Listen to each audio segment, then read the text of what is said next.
Thank you for listening to The Afternoon Pint. We are an independent podcast and we need your support. Please take a moment to hit that like, follow, and share button. Email us if you have an idea or suggestion for the show. Please send your feedback. We'd love to hear from you.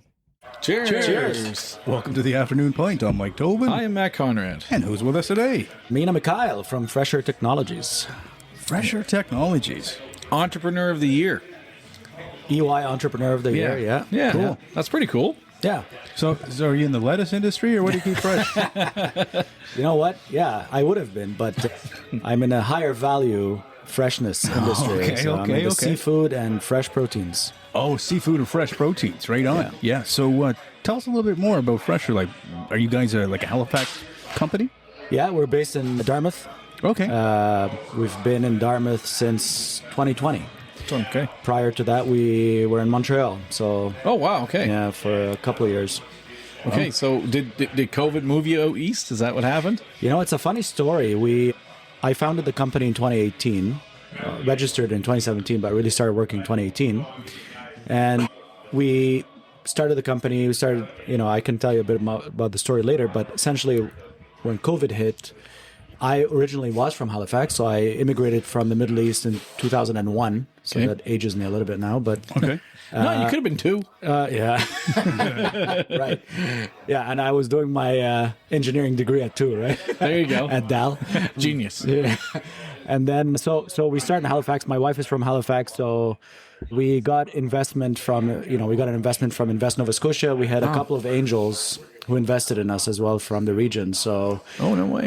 all stars lined up essentially when COVID hit. Everything shut down in Montreal, and it was easy for us to essentially pick up and move to Halifax. Plus, the seafood industry here is huge. Right. Yeah. And it makes a lot of sense. Were you for us doing to do. seafood in Montreal as well? Or did Yeah, you we- yeah. Okay. Yeah, cool. we started actually tackling the shelf life of salmon as our entry market, and okay. that's still our market. Okay. First Yeah. point of And entry. you try to keep salmon stable on the shelf for longer periods of time? Is that the goal? Fresh salmon, yes. Cool. So fresh salmon has 14 days of shelf life Yeah. if it's not frozen. Mm-hmm. So, and that's if you maintain the cold chain. Yeah. It's much shorter if the cold chain gets broken for whatever reason. And the sense. cold chain, to people that might not understand, what do you mean by cold chain? So cold chain is from the harvest of the salmon up until it ends up at the retailer. The temperatures should not rise up above a certain limit for a Okay. certain amount of time. Up a certain limit, so it So, can't yeah. be too high either. No. Okay. So 4 degrees is where you would like it to be at all times, between 0 and 4. Okay. If it hits above 4 for a certain amount of time, your shelf life just plummets. Just curious, I'm a big salmon guy. Like, is that like for sushi grade salmon? Is it very particular? Yeah, I for was that going as to well? say about that. I would say it's a general statement for any grade of sushi. Okay. I mean, the sushi that we get at the retailer is one grade, usually one of the highest. The highest end usually goes to sushi restaurants. Right. But any grade, it's a biology kind of thing. Once thought about temperature that, goes yeah. up, bacteria starts growing a lot quicker. So Right. it's exponentially growing as opposed to if you keep the temperature low. So this actually makes sense because people always talk about sushi grade like fish, but I heard that that's actually not a thing. It actually has everything to do with just keeping the temperature down. Yeah. So the grade is not any different. It's just whether they broke the chain or not. So yes, and it also depends if it's a farmed salmon piece of Yeah. salmon or if it's a wild caught piece of salmon. So wild caught has to be treated. It has to be flash frozen at sea usually Yep. to kill any parasites, and then that's the best way to treat it. And then farmed salmon, for the most part, it's pretty safe. Okay. There's a lot of controversy with farm salmon. Like, why? Yeah, I know. We work with one of the biggest producers of salmon, Yeah. based in Atlantic Canada. They have a global footprint. I think the story. This is the thing about big companies. The truth is always somewhere in the middle. Yes. I think people like the polarizing all of these issues. They either focus so much on the negative or focus too much on the good. I Right. think it's somewhere in the middle. Yeah. Yeah. Definitely, the industry has some challenges. When you're putting a ton of salmon in a pen even in the ocean, but they're in close proximity to each other, they can transfer disease a lot faster, Right. and parasites and so forth, like lice and whatnot. That makes sense. And can also transfer to the wild, who come closer to the pen and swim away. So, but the industry is dealing with that. Yeah. Yeah. There's also some, about the feed that you have to give the salmon. How is that produced? Is it sustainable or is it not? So there's a whole. But on the other hand, if you think of farmed salmon, when you have a growing population worldwide, it's one of the most sustainable ways of producing salmon. It is. And there's a lot of data to support that, and this is independent data. This is not data produced by the salmon companies. This is data produced by FAO and others. So it's still a sustainable. Per kilo of salmon that you're producing is still more sustainable, let's say, than a kilo of beef. Beef produces a lot of methane. Just cow roaming around, doing this thing. So, gas. Yeah. So, there's still some, and also you also look at how much, if I'm feeding the salmon a pound of food, how much of that translates into meat? Like how much of the weight is gained. So that is also very sustainable when it comes to salmon farming. Your preference, like for you, what do you think? Do you enjoy the taste of farm salmon or wild salmon better, or would you honestly say you know the difference? I know some people would, and some people probably wouldn't. You can't tell the difference. You can't? I mean, if you eat enough salmon, you can. Yeah. The farmed salmon tends to be a bit more pink. The fat layers between the flakes is a bit thicker. The fat layer is thinner, and it's more red. But you really don't think most people would notice the difference. Is that correct? If you don't eat salmon that much, you wouldn't notice the difference. No. Okay, cool. So what he's saying is the ones that are in the cage are a little more fat because they're fat and lazy. They're swimming out there. They're just chilling. I tell you, I eat both. I eat farm salmon and wild salmon. I don't notice the difference. That's why I'm asking, right? And I mean, and I've also I flipped my partner. We've been trying coho salmon lately in comparison to Atlantic, and Coho's different. What? It even tastes a little quite different from Atlantic salmon. Yeah. I love the taste of coho salmon though, quite a bit too, right? In addition to Atlantic, I think I've always just went for Atlantic just because of where I live, right? Right. But interesting stuff. I don't think I have a preference, to be honest with you.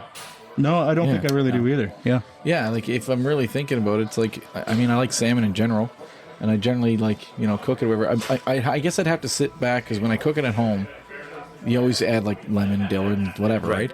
But I guess you'd have to really have it as sushi, like sashimi. Or sashimi, for me to really really tell the difference. I think. And most sashimi you're getting at your average sushi restaurant is farmed. Is that what it is? Okay. Yeah. All right. So what got you into this business where you started analyzing temperatures to preserve the integrity of salmon and other proteins? Yeah. Funny enough, I'll give you a bit of a backstory here because that's relevant. So I did my engineering degree at Dal in 2001, started and finished in 2006. Did a master's and I focused on biomedical engineering. So that sounds like completely out of left field here, but did biomedical engineering, but focused on what's called biomaterials. So these are materials that are used either to solve some biological issue in the body. So, think if you put a stent in or if you put a heart valve in for a patient, all of these are materials going inside your body. Yeah. So they need to be designed, engineered to react to your body, and so that's kind of the field I focused on. So did a master's in that, and then went to McGill in Montreal, did a PhD, continuing that. My work in my PhD was actually related to spinal cord injuries. Okay. So it's about designing a material that you can inject where the spinal cord injury happened to hope and regain some, not function, but some sensation depending on where the injury happened. So some recovery of some sort, right? So it's all, I've been I call myself a materials guy at the end of the day, right? That's my expertise. So finished my PhD, worked for a few years, and then I wanted to start I've been an entrepreneur. I've had the entrepreneurial bug. I started a tutoring company on the side when I was doing my PhD, which my supervisor didn't know about. So that was kind of fun. Yep. And it was actually in Halifax. While I was in Montreal, I had the tutoring company here. Oh, no way. Really? So because there was a bigger gap in the market here, so I decided to focus here. So just do virtual sessions? No, so I didn't do the tutoring myself. So that's the fun part. I hired a bunch of people here, and I just, you just match them and you make a cut, right? So Brilliant. It was an easy. Geez. Yep. Dummies like us could do that. Almost. They'd have to have faith that we could educate them first. Yeah. We don't have to. It could be a tough hire sell. other people. That's right. That's the smart right. You just need to hire smart people. That's yeah, what exactly. So I've always had the entrepreneur bug. So I wanted to start a company using my biomaterials expertise. Yeah. Didn't want to do it in the medical field because there's a lot of red tape and it's very hard to take a product to market. So, it takes millions of dollars and years and years to get a product to market. So I was very passionate about the food waste problem. Always been. Mainly from my background. I come from the Middle East, from Egypt originally, but I lived in Qatar, Dubai. Okay. Qatar, Dubai, very affluent. So we come from a middle class. So it's not like we struggled with food insecurity. But in Egypt, you see a lot of people struggling with food insecurity. Like it's very wide. And here's a question I don't know, but in general, when you were growing up, was food waste like, just frowned upon? How was very frowned upon? Yeah. So talk a little bit about that. Very frowned upon. This is something that gets beat into you, like when you were a kid, like, and it's not just you have to eat your vegetables. No, this is like we don't waste. Yeah. So it's on all levels. So like parents going shopping to buy enough food that will last us for that period, not more, not less. Yeah. You're eating whatever's on your plate. When you're eating out, you don't overeat. Like it's making sure that you're not wasting any food. Food is still a big is a big deal in Egypt, at least, right? So the idea is don't waste any of it. So that's hammered into you when you're a kid. That totally probably relate to is that. behind the DNA of what created this business. That's so almost, cool. Yeah, and it was I never knew that I would start a company that was focused on food waste, but here we are. Yeah. And so essentially I wanted to tackle the food waste somehow. So just wanted to use my materials expertise to tackle that problem. So is it just refrigeration, or is there certain other elements that you have to put into this packaging in order for it to sustain that temperature? Are there certain chemicals that help it sustain the temperature? Yeah, so we don't do anything with temperature. Yeah. So we are just working in addition to the cold chain. Oh, okay. So what we do is our technology essentially is a coating that we apply on the packaging. So when the coating gets in contact with the food, absorbs a little bit of the water. Yeah. I hope you're enjoying a pint with us. We'll be right back. Your dream home does not have to be just a dream. Today's show is brought to you by Camilla Najat of Exit Realty Metro. Camilla is the realtor who knows how to get things done. Buying or selling? Go to afternoonpint.ca and we will help with a personal introduction.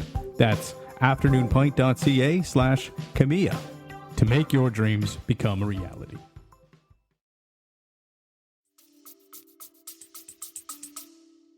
Creates, what we call, I don't want to get too technical, and essentially by reducing the water activity on the surface, we reduce the growth of the bacteria, so we can extend the shelf life of the product. It's like smart Tupperware. Yeah, Like, seriously, a lot of people thought it is, think of it as like smart saran wraps, smart Ziploc bags, smart Tupperware, Brilliant. But, but we don't do a B2C business. We're a B2B business. So we are working with, either processors or film manufacturers to integrate our technology into their existing infrastructure. Yeah. Cool. Yeah. That's awesome. I got it now. You got it. Yeah, it took me a minute. See? No, yeah. So you're a good teacher. It's almost like he was tutoring people. So I can't go and buy stuff to preserve you for longer. Or something. No. Too bad. I'll need a few more years to develop that. There you go. Well, hey, I'm all for that. There you go. Let's get to reversing age. That'd be awesome. Yeah. So okay. So then it's like it's such an amazing thing that your journey, because you took from materials and then you matched it with this thing. So it's like, I don't know how I'm trying to get to the point where how did you actually come up with this idea? Because it's so cool. We've worked in commercial insurance, so we get to talk to people all the time who come up with an idea and then we have to try to find a way to insure it. Yeah. How do you come up with an idea out of nothing? You just pulled something out of the air. Yeah, it seems like it's out of... Yeah, but it actually was an evolution, right? Okay. So my first idea is I essentially went and Googled a bunch of... who's extending shelf life? How are they doing it currently, right now? But why did you think of that? What made you think of that? Well, it was essentially where I matched my desire to tackle food waste with my technical expertise. So I had these two things, and I was thinking, how can I bring these two things together? So how can I use materials to reduce food waste? So my first intuition was, extend shelf life. Yeah, okay. And I looked at fresh fruits and vegetables, and my first product that was my goal, was to develop a spray to spray fresh fruits and vegetables to extend their shelf life. Right. So that seemed like a very easy, kind of intuitive idea. There was a company, and they're still here.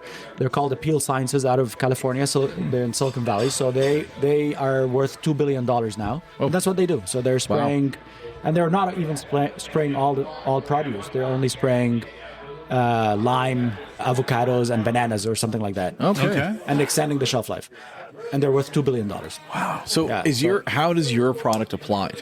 Yeah, so I'll come to that. Okay, So my initial idea was, okay, let's do that, and I can do it cheaper, better, whatever, than these guys. So that was my idea. And then I joined a program in Montreal where you have to do something called the business model validation. And this is key because I think a lot of deep tech entrepreneurs, like people with a lot of technical expertise, they fall in love with the product or the idea, and they just go and do it.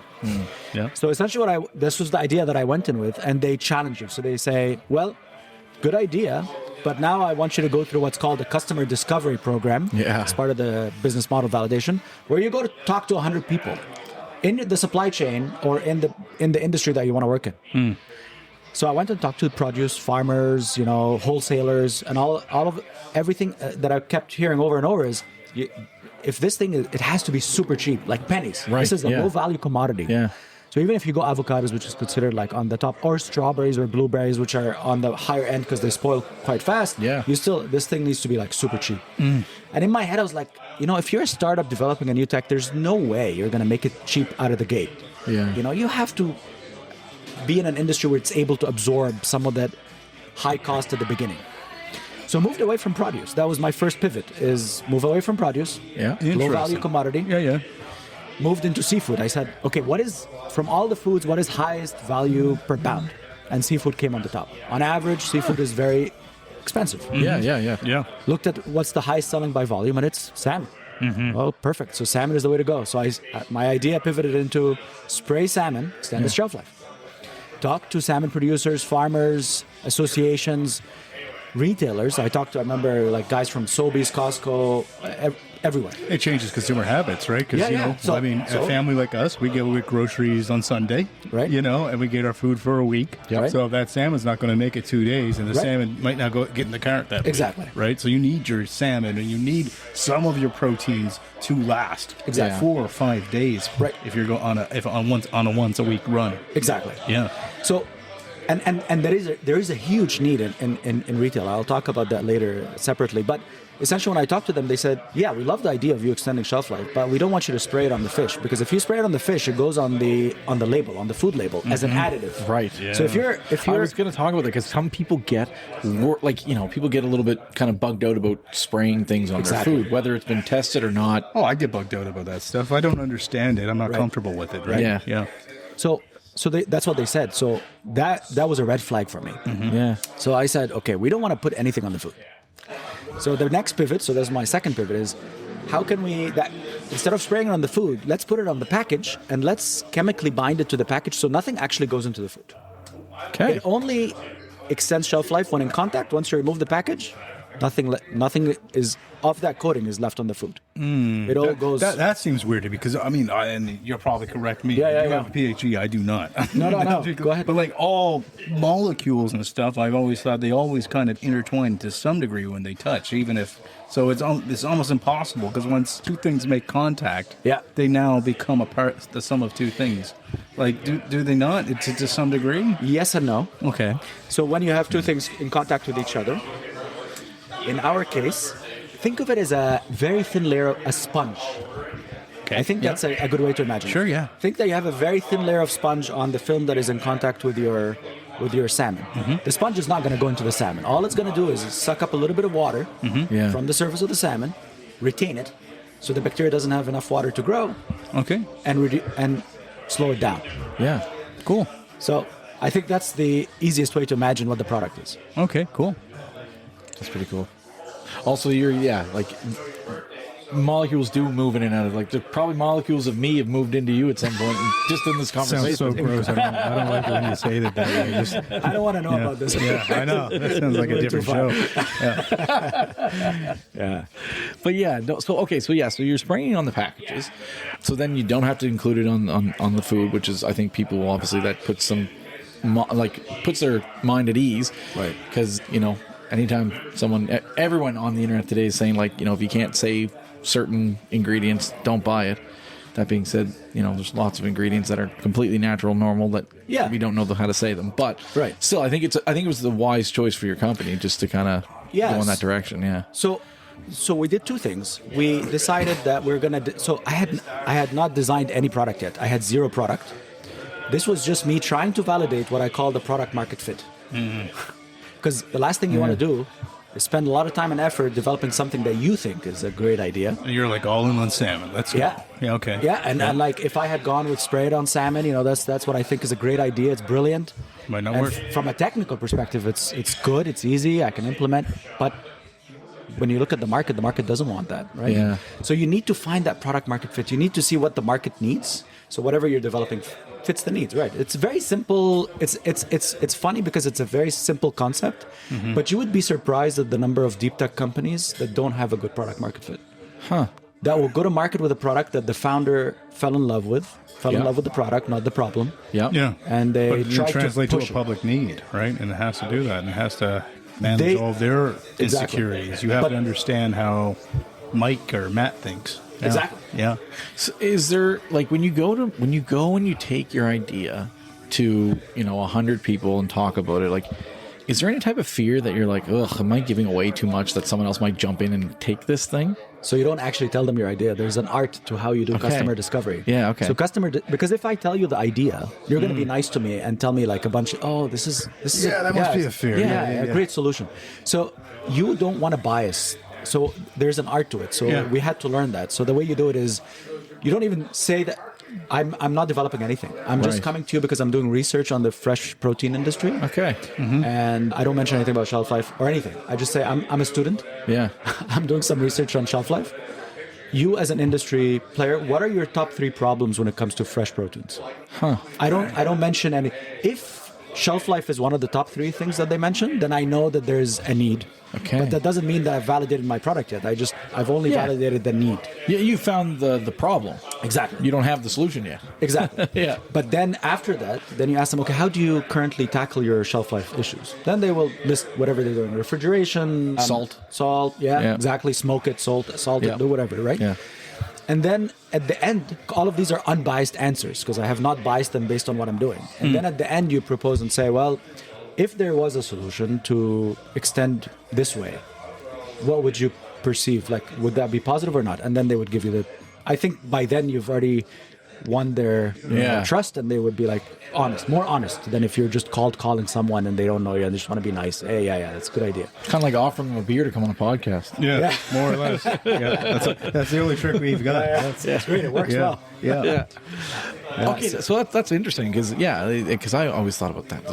Going around telling a bunch of people your idea, and it's like no. So I didn't disclose so that. you're just doing the but research. But even given the idea doesn't, there's a huge gap. I mean, I can tell you that ideas are a dime a dozen. Yeah, that's true. And that we have 16 a day. I've learned that too because I had this fear that you're talking about. I don't want to disclose my ideas. I don't want to disclose. But what I learned is to go from idea to execution to like a final product. So much work. Yeah. So that's your moat. That's right. That's where most of the That's where you don't worry. Like 100%. you can mention your idea. Good point. Yeah. Okay, so then you found your idea, like you found the problem. You're now working on your solution. Like, how do you launch this to the world? Like, how do you launch it to your customers? Right. So I'll start from the point where I pivoted. Yeah. I'll tell you because it explains how that happens. So when I said, let's put the stuff on the packaging itself, nothing goes into the food. Nothing. And it was just an idea. And I cold called one of the biggest salmon producers in the world, actually, the 6th biggest. And I was like, hey, I talked to one of the directors there, and we had the same exchange where I was just not biasing them in any way. And at the end saying that if a solution like this existed, would you be interested? And essentially this is when the guy said, where the heck do we buy this thing from? Like, we're very interested. Like, where do we get this?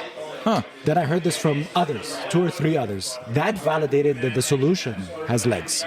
So not only that there's a need, that shelf life is a problem, but this way of doing it, this way of solving it is the way that the market wants. How do you get, like, how would you get in front of a decision maker like that? Because it's not easy to just be like, I'm just going to call this person.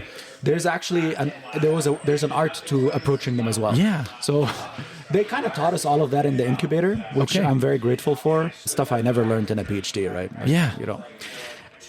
But you first identify the person.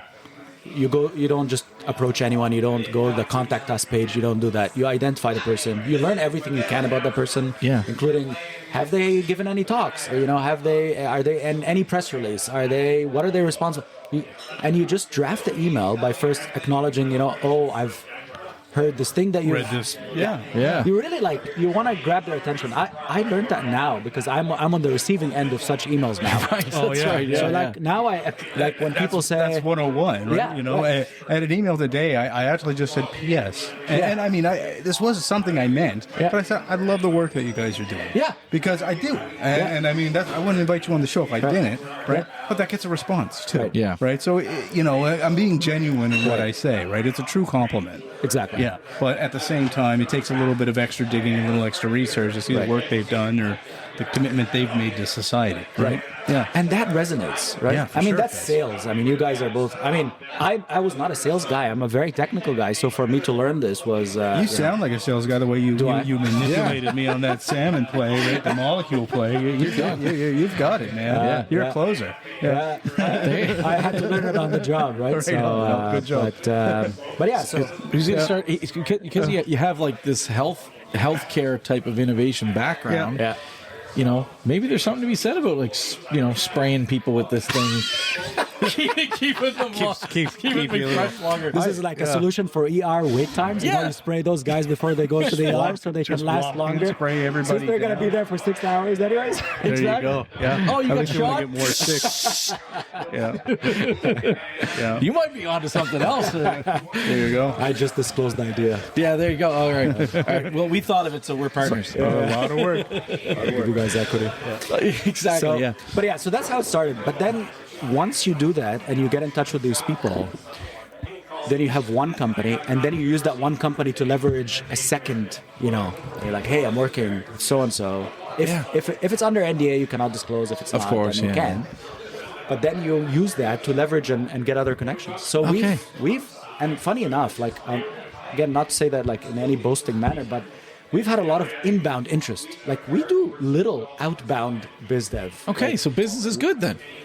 It's good in the sense that it's good. It's a good problem to have. Let's just say that. Okay, because if businesses come to you and you're not ready, so if it's too early, then you kind of burn that card early. So one of the major retailers can disclose NDA. Got very excited. Said we're going to deploy this thing in Toronto, in a bunch of our stores in Toronto. It's a premium big market. High-end shoppers. They want their salmon fresh. This makes sense. We didn't have the capacity to produce 1,000 samples. Oh wow! We don't have we were 5 people, and we were doing a whole bunch of stuff, and I couldn't meet their ask. So that kind of it was good that there's the validation, but I couldn't match the. How many people is your company now? We're 12 people. We just hired another person. We're 13 now, so we're fairly small. Yeah, that's great though. Small, but quite. Do you have competitors in the region, or are you pretty much a one-of-a-kind type of? I would say we do have competitors and people who are trying to extend shelf life in general, using different ways of extending shelf life. But exactly like the way we're doing it, where we're putting the stuff on the packaging itself, there's no one that I know of. Is there any worry that someone could copy that and become a competitor, though? There's always that risk. Yeah. You can never... But there's no patent to protect it or anything like that? Yeah. Oh, yeah. We have patents to protect... Your product. Yeah.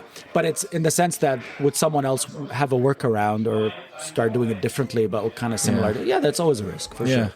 But there's always... Being a first mover gives you that advantage. So that's why speed to market is top of our mind, top of mind for us. We need to penetrate the market and try to get a big chunk of that market before someone else, because it will happen. I mean, people, especially from certain regions of the world, next day you'll find all these, so, but you have to build a moat.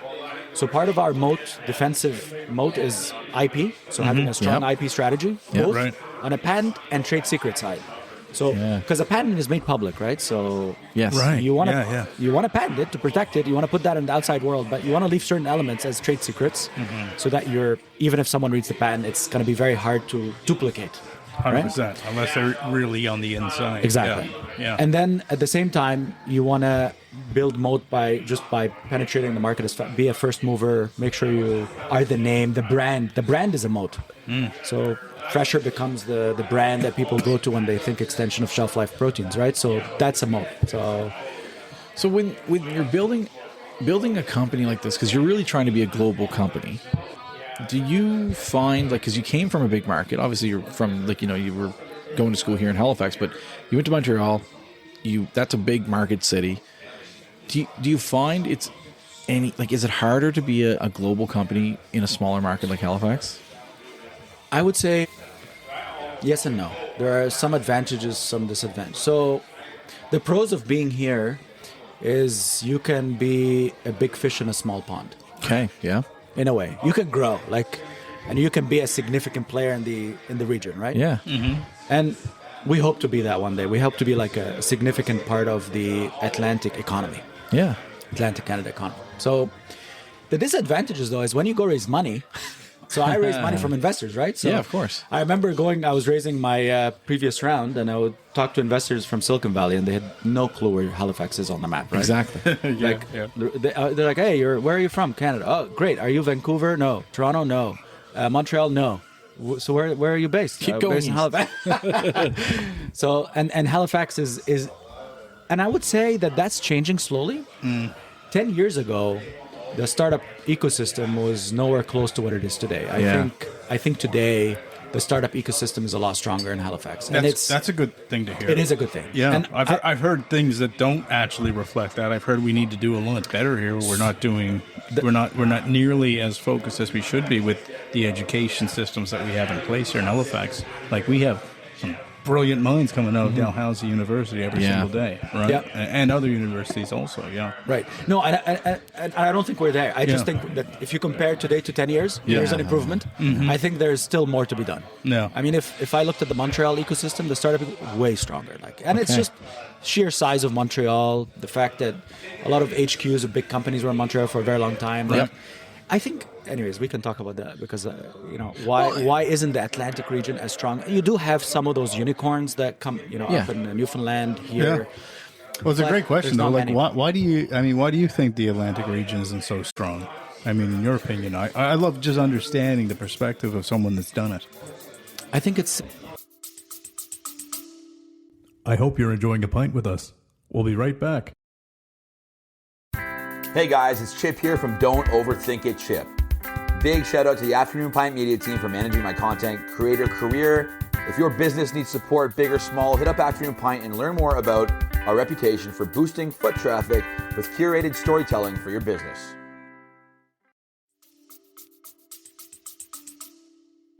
Multiple reasons. Yeah. I think for the longest time, the Atlantic region has been very much focused on the resource industry. Mm-hmm. So, your forestries, your fisheries, and there was much less focus on high value industries, manufacturing, even the resource industry, taking like lumber and turning it into high value products, selling that.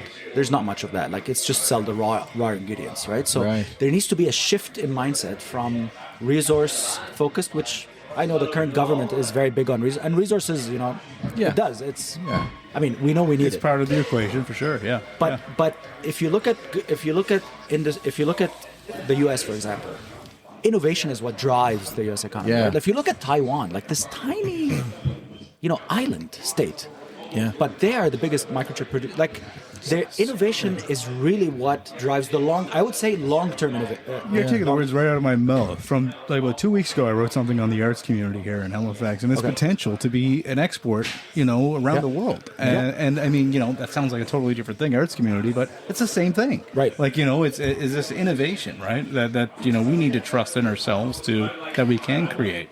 I think that's a theme that we've had on our show for a while now. 100%. Is that we need to start understanding that we can't just cycle the same money around this province. We need to start taking money from other spots, right? Which means we need to start being more global, right? People like yourself, you need to start selling your product to Europe, right? Or you can, at the very least, you can assist at selling fish to go to Europe because you can keep it for longer, right? Kind of things like that. So you're going to assist the economy in two ways, right? And we need more of that. We need more people, like you said, in actually just making things here. Because if we can make things here, that means we can sell them to the world. And I mean, yeah, we need resources. It's true. I'm for that. Because we need to bridge the gap between now and 10 years from now when we have wind farms to sell electricity to people. You only have resources or mines for so long. Yeah. Then the mine runs out. And then what do you got? Like, I mean, that's really kind of where I get stuck on that on that equation, right? You know, you need a truly renewable resources, brilliant human beings and artistic human beings and people that live and love and breathe where they live. Right. And then they create cool stuff. Yeah. Right? No, 100% agree. Yeah. We talked about mining and stuff like that in here, and all of that's great now because we do need that now. But the fact is that when you say when we hear really nice things where they say like, oh, we got enough, whatever, like oil to mine for the next 35 years. It's like, great.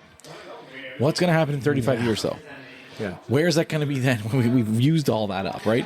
And then you're just kicking the rock down the street, right? Yeah. And there's something else about, I mean, we can go down that rabbit hole, but there's something else about renewable energy, which is the current oil heavy economies in the world right now, you know, very much dependent on oil. You know, stuff like what's happening right now in the Strait of Hormuz is impacting the entire globe. Yes. Right? So having renewable energy kind of detaches you from that, gives you that sovereignty. Yeah. To, you know, not and if more countries do that, I mean, there's something to be said about that. No, you well, know, like you're absolutely right. Like, democratizing. it's a little bit silly that we, as a globe, rely on this body of commodity. Water, right? For all of us to really do okay. Yeah. And I mean, and it's in a stable spot. Yeah. Like, you know, there's no nice way to say it. Yeah. It's obviously a delicate area of the world. Like, maybe And it we has should, been for a long time. it's never not been, right? Yeah, absolutely, Matt. Like, it's like, why are we not trying to do things and create, and why do we keep going back to the old tricks whenever we try to innovate? Because it just, again, it fizzles out. I mean, you have a product here that could go around the globe, I think. I mean, potentially. I mean, I don't know enough about it to say that for sure, but... We do have, I mean, we already have global partnerships. So you do, eh? One of our biggest partnerships is with Mitsubishi Chemical Corp in Japan, for example. Okay. So they've come here, they've visited Halifax. Again, they've never been, like the ones who've been to Canada, never been to Halifax, so it's kind of Wait, spraying dirt bikes? Sorry? What are you spraying? No, like, I'm sorry. Like, what are you doing with those guys? These dirt bikes need to be more fresh. So Mitsubishi is not just the automotive. I'm just teasing. Yeah. So Mitsubishi Holding, you know, but it's a complicated structure. But Mitsubishi Chemical is its own company. Okay, yeah. And they, you know, they're one of the biggest conglomerates in Japan. They make massive. They're very big. Yeah. And so one of their business units is a packaging business unit. So they're very interested in our coating on their film as an add-on for their customers in Japan. Oh, that would be huge. So we're looking at Wagyu beef, for example, very premium. Yep. Yeah. But a big Wagyu beef. You're right. You want to get that from the other side of the world. Let's go. Bring that Kobe beef over. Yeah, Kobe beef, Wagyu beef. Yeah. So it's you know, they're very interested in that. You know, so that's and this is the application we're working. So we've actually expanded into beef because of their interest in beef. So now we're focused salmon. Oh, and beef's as well. your next market, I think, hands down, right? Because I know a lot about certain types of beef. So does Matt. Right? Yeah. So we're But Are you guys? Why is that? I just barbecue We're both meatitarians. More or less. I'm actually reformed. I'm much more vegetarian now than I have ever been, though, because we actually do a meatless Monday in our home, and now we're doing at least 2 vegetarian meals a week, and we probably even move to 3 soon. I have to bring my cholesterol down at 42. But that being said, I think both of us just feel at home cooking meat over a fire. Yeah. There's something about it, man. It's 100% the best. And Wagyu too. I mean, have you tried Wagyu? Oh yeah. No, see, I haven't tried an official A5 Wagyu from Japan. No. I mean, I haven't. I'd love to. It has to be. So there's a bunch of farmers in. There's one in New Brunswick. There's one in Alberta. Yeah. They have Wagyu, but they crossbreed them with Angus and. But also, like, give a shout out to the 2 boys over in Cole Harbour. They actually brought in Japanese Oh, did they brought in Sure did. official? Yeah. Okay. Yeah, they brought it in, man. It looks it's like $100 a pound or something like that. I see a lot of like Australian Wagyus and other stuff flooding the That's market good, too. right now, and some of it's just like, I mean, Superstore sells a Wagyu burger for $11. I know, it's not the same. I It don't doesn't- think no. it's the same. You need to eat the actual Yeah. steak. Yeah, I The don't try actual it. steak. I want the whole experience. So I'm not. I mean, I just don't want to do it until the conditions are It's the perfect. dissolve in your mouth feeling. Yeah. I don't want does. to cook that one. You don't need teeth. Yeah. You can just melt. It's amazing. Yeah. Sounds weird, but Okay, cool. let's not. I'm getting. Yeah. Yeah. We're only I know. I'm getting low on my beer too. Yeah, exactly. Anyway, but yeah, so Yeah. there's the end. Basically, it's endless where you can Yeah. go when you're looking at like what you're kind of preserving. But because realistically, we're talking about food here, but really, lots of other things. You said something grim earlier about bodies, but if you think about it, I mean, honest to God, if Funeral you had a homes. certain way for funeral homes, no, you're laughing, but no, but why? But like, I mean, we're trying to help you out, man. You're laughing at us. Yeah, Maybe we're too dark. Maybe we're too morbid. Yeah, but I'm happy to license my technology to you guys. You can you explore go. that market. we just became official salespeople. yeah, for Fresher. You don't have to have that funeral for 3 more weeks. Totally fine. Yeah, Let's just exactly. spray this guy down before he goes.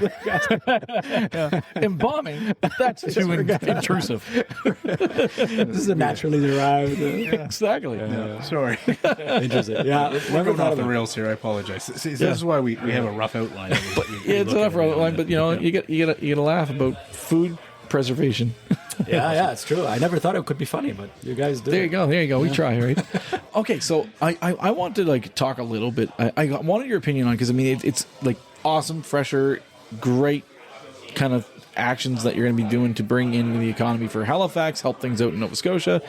But we did want to talk a little bit about your like because you have a healthcare type of background.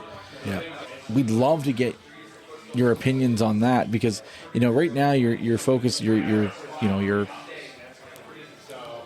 raison d'etre, your reason for being is food preservation for scarcity, but we do need a lot of work in healthcare. I mean, is there any desire there at all, like to think about like, hey, what can I use my resources to go back and improve the healthcare world right now? Because obviously that is in dire straits too, and in some ways, right? Yeah. I would say our technology itself has medical applications. Okay, I'm trying to be laser focused on food. fair. We want to succeed in that market. We want to, capture that market share. Moving into another vertical is, maybe I'll digress a little bit, but I'll come back to that point. One of the mistakes too that I feel, I'm trying to learn myself is, as a deep tech entrepreneur where you develop this technology is don't follow every shiny object. You have to stay focused. And I've seen companies in the past, including unfortunately, like, I think we're good. I don't know if you guys heard recently about Mina Materials, for example. They were one of the unicorns out of the region. They've developed this, again, they're a materials company. Okay. They grew, they got listed, they went to IPO and this reverse acquisition thing. And essentially, anyways, they grew into $1 billion and then they plummeted and then they declared bankruptcy and there's a whole drama about it. But anyways, it kind of peaked and went down fairly quickly. And one of the, it's a sad story because I think definitely interesting technology. But one of the things I'm trying to learn is I look at all the different companies and say, okay, what can I learn, from these? So one of the things is that they were in too many verticals. Okay. And I don't want to, but definitely there's a medical application. And the medical application would be in wound healing specifically. Okay. Yeah. All right. Yeah, because our technology, I was also thinking about like organ not transplants, but like preserving organs before they get transplanted. That's actually where I was kind of going with this. Right. Is like, is there a way that I'm sure there's always someone who needs a kidney and always needs a heart or something like that. But like, what if not? Like, what if we somehow have a surplus? Is there a way that? What's funny is I actually looked into that. Yeah. Okay. But I didn't want to get too excited because I wanted to stay laser focused. But yeah, there's definitely an application in the organ transplant industry, but there's also an application in wound healing. Okay. The coating that we've done, we can make it into a powder. We can put it on Band-Aids, and it has antimicrobial properties for the medical side.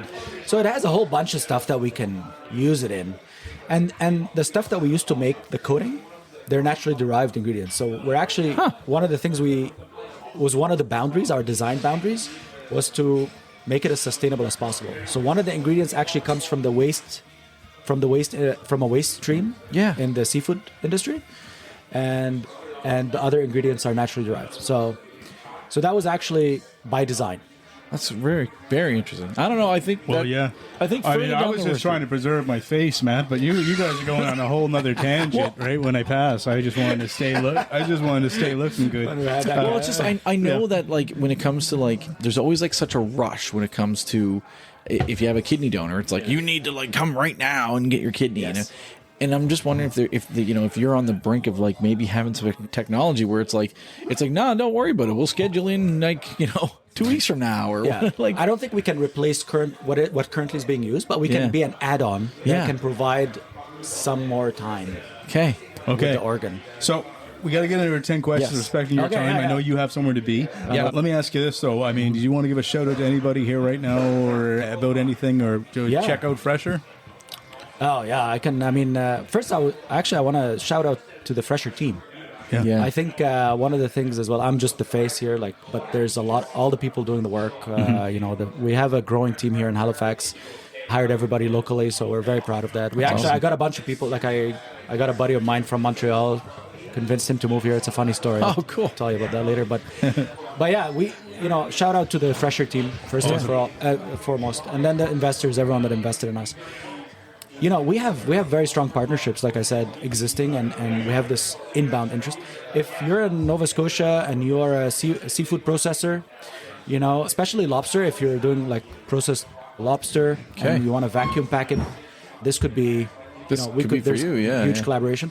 Processed lobster is actually quite expensive. It's like $50-$60 a pound if it's processed out of the shell, vacuum packed. Right, yeah. And it has a very short shelf life too. We just dropped a bunch of tariffs off of China, exactly. right? There we go. So So it's back. it's back. Yeah. We need to send it overseas. It's literally the other side of the world. Yeah. It needs to be fresh. Yeah, I mean, they do it frozen now, but the idea is once you thaw it, you don't have that shelf life the second you thaw it. So if you want to have more time with it once it's thawed, we can do that.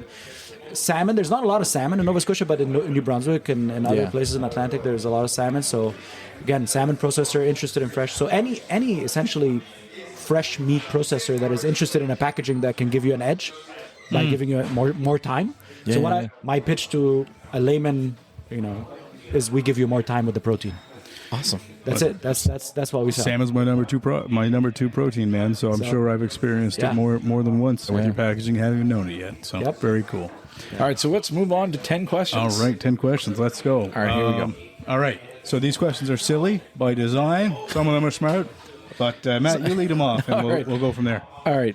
So what's harder, coming up with an idea or getting people to actually adopt it? I would say getting people to adopt it. Yeah? Yeah. Change is hard? Yes, especially when you're a B2B business and you're trying to get these big companies to adopt a new tech. So one of the things we also keep in mind is keep adoption cost as low as possible. Right. Make it a plug and play solution where nobody. So to processors, we actually coat the film roll that sits on the packaging line, so they don't need to change anything. Huh. Okay. But in other situations, we've with other partners, they want specific things done to the film, the coated film, so we have to adapt our technology in a way to satisfy their needs, because they don't want that either hiring new people or changing workflows. They don't want that. They want this thing to be a seamless integration with the lowest cost. Okay. Question number 2. Oh, go ahead. How do you balance innovation with consumer safety? That's huge. That's from day one. That's by design, as I said, and we are regulated by healthcare bodies. So in the US, it's the FDA. In Canada, it's Health Canada. Cool. So we have to satisfy a very stringent list of requirements. Awesome. Great answer. Question number 3. So, do you feel that you have to prove more because you're not in a bigger market, like a bigger city?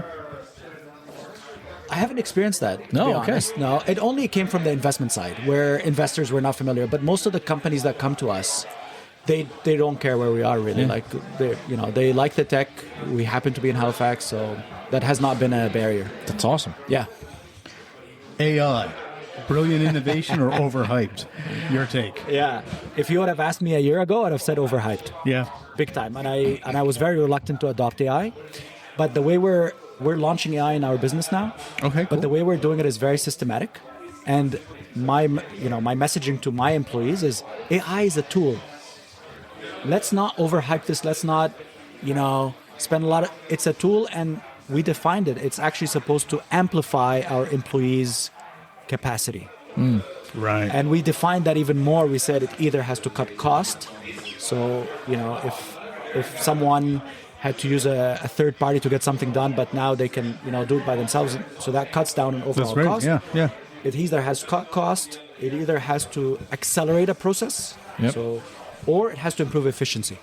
Yeah. These are the three things. This is why we measure our AI capabilities within the company, and we have a 90-day. So we set a KPI to measure each of those tasks. Yep.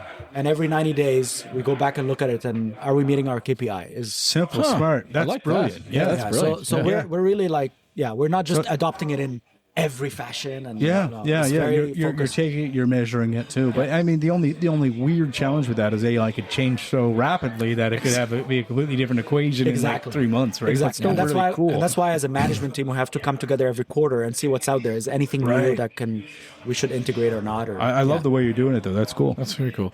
All right, next question. So, if you had to pitch your company to someone at 2 a.m. and they've had a few Guinness, how would you do it? It's like fish wrappers, man. So, you got to do the drunken pitch at 2 a.m. Yeah. What do you do? So I can do it in a line, but we're trying to change the line now. But essentially what it is we sell time to the fresh protein industry so that you can ship your protein cheaper, ship it further, reduce waste, and capture more revenue. There you go. All right. Pretty good, man. I like it.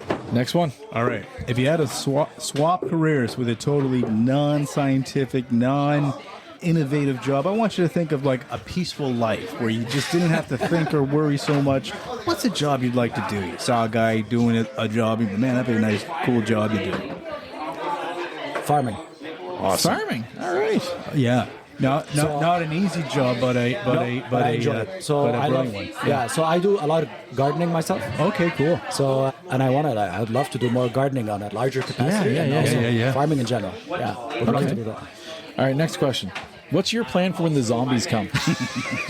Spray them with my Preserving zombies. Keep them shiny and new. I actually need to develop the opposite of what I just did. exactly. Just to get rid of them. You're not Okay. Give us a harmless hot take or position you have on something controversial. Okay, so these hot takes are popular in social media right now. What's one of your positions on something a little bit controversial you could think of? That's a good one. We need to narrow this down a little bit more, but All right, you want me to give you one? Like throw a lob ball and you can just kind of hit it out? yeah, go ahead. Tomato, fruit or vegetable? Controversial. Yes. Yeah. Fruit. What's your take? Fruit. Well, you think fruit? It's fruit, okay. Why? Because it technically is. I know scientifically it is, but you don't put fruit on a burger. I guess what? You can. I mean, Yeah, you can do anything. put pineapple in your pizza. Yeah, I know. You can do anything now. The world got crazy 25, 30 years They ago. have mango sushi rolls. Yeah, I know. But tomato has rules, man.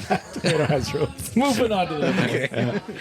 All right, second last question. We got, what's a book that you would highly recommend people read? So it depends who are you referring to when you say people. I mean, if you're an entrepreneur, a bunch of them actually. Good to Great, I think, is a great book. Good to Great. Playing to Win is a great book that I just recently read. I never read that. It's a book that helps you think about strategy. Okay. And it's probably one of the best books I've read about strategy. It's called Playing to Win. Cool. Good to Great. Starting with Why is a classic one. A lot of people. And I think it's important to have that as a foundation for anything else you do. Starting with why. Yep. Simon Sinek. That's another book I didn't read. I mean, I'm very familiar with Simon Sinek and his work, though. Yeah. It's his first book. Brilliant guy. Yeah. Cool. Yeah, so I mean, depends. I mean, I like a bunch of genres, but this is the business. That's good, though. Yeah. Last question. Okay. Be honest now. How often do you consult Google for something and say, I should know this, but I need to ask Google? All the time. Okay. And what was the last thing that you can remember? Like, geez, man, I should have known this, but... It was my kids' football club that I sent him to a year ago, and I could not for the life of me remember what it was called. Okay. And I'm not going to say the name. No, that's fair. That's fair. Okay, we always ask. All right. Last question. Last question. This is the last call. So what's one piece of advice that you were given that you'd like to share with us? There's a few key things, but I think I always say this, is product market fit is key. Beyond the product market fit, I think don't fall in love with the product, fall in love with the problem. That resonates. That resonates. Don't fall in love with the product, fall in love with the problem, man. That's great. It's That is never been fantastic. nothing close that has ever been said before. So amazing to you. Thank you so much for sharing your time with us. Thanks. Cheers. Cheers to you. Cheers. And I know I'll be trying your product in the future without even probably knowing one day it. we'll be out there. Awesome. Thank you Cheers. very much. Thanks.